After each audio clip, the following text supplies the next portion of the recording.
Grade 3, GMRC, unang terminong pagsusulit. Disiplina at pangangalaga sa kapaligiran. Number 1. Alin ang pansariling gawaing nakabubuti sa kapaligiran? A. Maglaro, B. Mamasyal, C. Maghiwalay ng basura, D. Mag-iwan ng kalat sa daan. Ang tamang sagot ay letter C. Maghiwalay ng basura. Number 2. Ano ang bunga ng malinis at maayos na pamayanan? A. Ligtas ang lahat, B. Mas marami ang kalat, C. Mas mabaho ang paligid, D. Mas maraming baradong kanal. Ang tamang sagot ay letter A. Ligtas ang lahat. Number 3. Saan dapat ilagay ang plastic na bote na maaari pang i-recycle? A. Mesa, B. Lupa, C. Kanal, D. Basurahang para sa mga bagay na maaaring i-recycle. Ang tamang sagot ay letter D. Basurahang para sa mga bagay na maaaring i-recycle.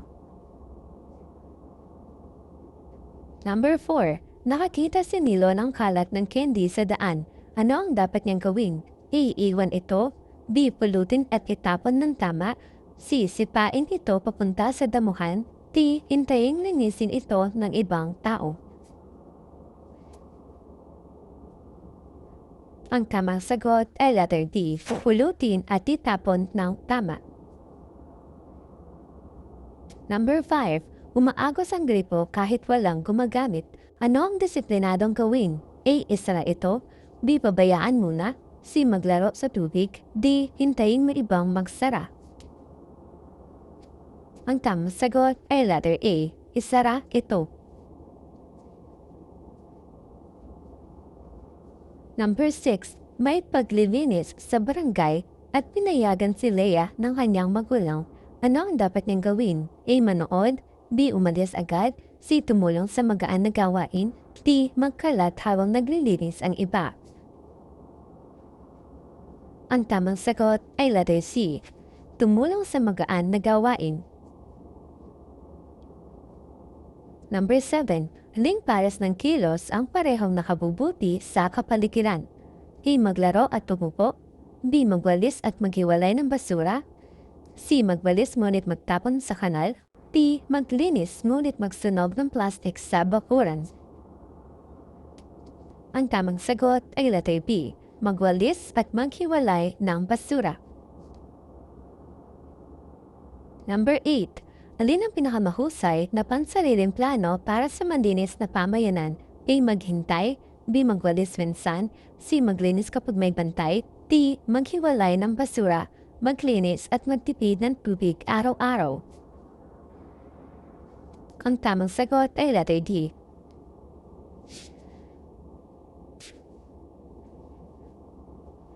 Maghiwalay ng basura, maglinis at magtipid ng tubig araw-araw. Paggalang sa mga karapatan ng bata. Number 9. Alin ang pansariling karapatan ng isang bata sa pamayanan? A. Laruan, B. Edukasyon, C. Maraming candy, D. Bagong gamit bawat linggo. Ang tamang sagot ay letter D. Edukasyon. Number 10. Ano ang natitiyak kapag kinikilala ang mga karapatan ng bata sa pamayanan? A. Saya, B. Laruan, C. Maraming laro, D. Kaligtasan at matiwasay na pamumuhay. Ang tamang sagot ay letter D. Kaligtasan at matiwasay na pamumuhay. Number 11. Nagbabahagi ng kanyang palagay ang isang kaklase. Ano ang magalang na gawin? A. Makinig ng tahimik, B. Tumawa habang nagsasalita siya, C. Putulin agad ang kanyang pagsasalita, D. Pilitin siyang sumang-ayon sa iyong palagay. Ang tamang sagot ay letter A. Makinig ng tahimik. Number 12. May batang naliligaw sa palengke. Paano mo pahahalagaan ang karapatan niyang maging ligtas?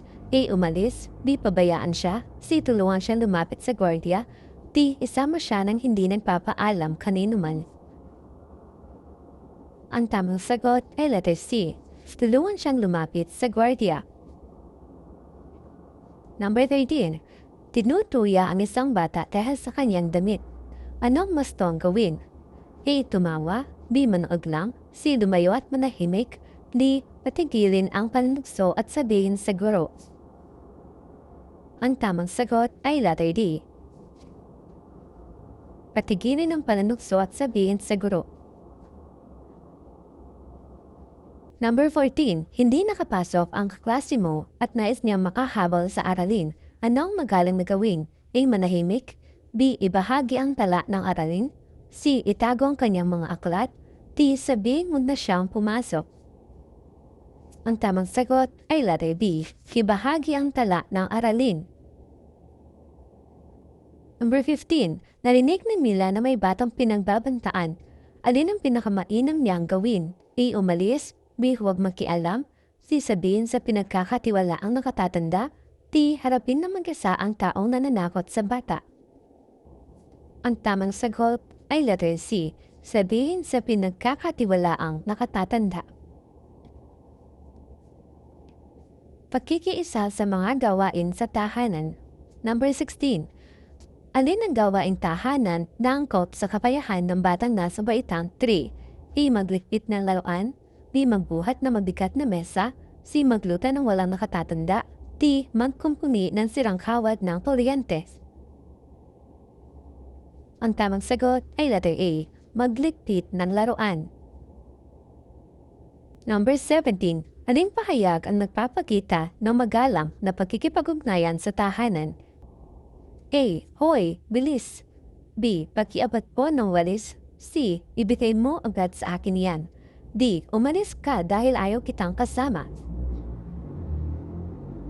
Ang tamang sagot ay letter B. Pakiabot po ng walis. Number 18. Ano ang mabuting bunga ng pagtutulungan ng bawat kasapi ng pamilya? A. Pagod. B. Alitan. C. Mas maraming laro. D. Pagkakaisa at matibay na ugnayan. Ang tamang sagot ay letter D. Pagkakaisa at matibay na ugnayan. Number 19. Alin ang sariling paraan ng pagkikilahok sa gawain sa loob ng tahanan? A. Matulog. B. Manood lang. C. Maghugas ng sariling baso. D. Iwan ng kalat para sa iba. Ang tamang sagot ay letter C. Maghugas ng sariling baso. Number 20. Naghahanda ng hapunan ng pamilya ni Lira. Alin ang maaari niyang gawin ayon sa kanyang kakayahan? A. Maghanda ng plato. B. Humawak ng mainit na kawali. C. Maghiwa gamit ang matalim na kutsilyo. D. Magluto ng mag-isa habang wala ang nakatatanda. Ang tamang sagot ay letter A. Maghanda ng plato. Number 21. Oras na ng hapunan. Ngunit nakakalat pa ang mga laruan ni Ben. Ano ang dapat niyang gawin? A. Umalis. B. Magtabog. C. Iwan ng laruan. D. Iligpit ang laruan bago kumain. Ang tamang sagot ay letter D. Iligpit ang laruan bago kumain. Number 22. Hindi kayang buhatin ni Ana ang kahon. Ano ang magalang niyang sasabihin? A. Ayoko. B. Tulungan niyo po ako. C. Hindi ko gagawin ang utos. D. Kayo na ang gumawa dahil ayaw ko. Ang tamang sagot ay letter B. Tulungan ninyo po ako. Number 23. Maghahati sa mga gawaing bahay ang magkakapatid. Alin ang makatarungang paraan? A. Maglaro. B. Pumili na madali. C. Hatiin ayon sa kapayahan. D. Ibigay lahat sa bunsong kapatid. Ang tamang sagot ay letter C. Hatiin ayon sa kakayahan. Number 24. Sabay-sabay na naglilinis ng sala ang pamilya ni Noel. Ano ang maaaring niyang gawin? A. Magpunas ng mesa. B. Magtago sa silid. C. Magkalat habang naglilinis. D. Utusan ng iba habang nagpapahinga. Ang tamang sagot ay letter A. Magpunas ng mesa. Number 25. Bakit nakatutulong sa pagkakabuklot-buklot ng pamilya ang pakikilahok sa mga gawain. A. May laro. B. Nagtutulungan ang lahat. C. Nawawalan tungkulin ng magulang. D. Hindi na kailangan mag-usap ang pamilya. Ang tamang sagot ay letter D. Nagtutulungan ang lahat. Number 26. Natapon ni Iya ang tubig sa sahig. Paano siya nakikiisa sa pagpapanatili ng tahanan? A. Tumawa. B. Lumayo muna. C. Takpan ng basahan. D. Punasan agad at sabihin sa nakatatanda. Ang tamang sagot ay letter D. Punasan agad at sabihin sa nakatatanda. Number 27. Alin ang pinakamahusay na plano sa paghahati ng mga gawain sa tahanan? A. Gumawa ng schedule ayon sa kakayahan. B. Piliin lamang ang pinakamadaling gawain. C. Ibigay sa isang bata ang lahat ng tungkulin. D. Maghintay na lang kung sino ang kusang gagawa. Ang tamang sagot ay letter A. Gumawa ng schedule ayon sa kakayahan.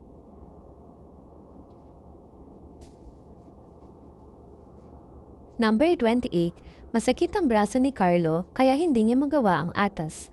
Ano ang pinakamainam niyang gawin? A. Magdabog. B. Umalis ng tahimik. C. Magpaliwanag at humingi ng ibang magaan na gawain. D. Sabihing ayaw tumulong at iwan sa iba ang lahat ng gawain. Ang tamang sagot ay letter C. Magpaliwanag at humingi ng ibang magaan na gawain. Number 29. Gagawa si Joy ng paalala tungkol sa pakikiisa sa tahanan. Alin ang pinakamainan? A. Tumulong. B. Tumulong ayon sa kakayahan at magsalita ng magalang. C. Gawin lamang ang gawain kapag may gantimpalang matanggap. D. Iwan sa iba ang tungkulin upang mas marami kang oras sa paglalaro. Ang tamang sagot ay letter B. Tumulong ayon sa kakayahan at magsalita ng magalang. For the last number 30, parehong gustong magwalis na magkapatid at nagtatalo sila. Alin ang pinakamabuting solusyon? A. Sumikaw. B. Magkagawan pa. C. Mag-usap at maghati ng gawain. D. Magdamdam at huwag nang tumulong buong araw. Ang tamang sagot ay letter C. Mag-usap at maghati ng gawain.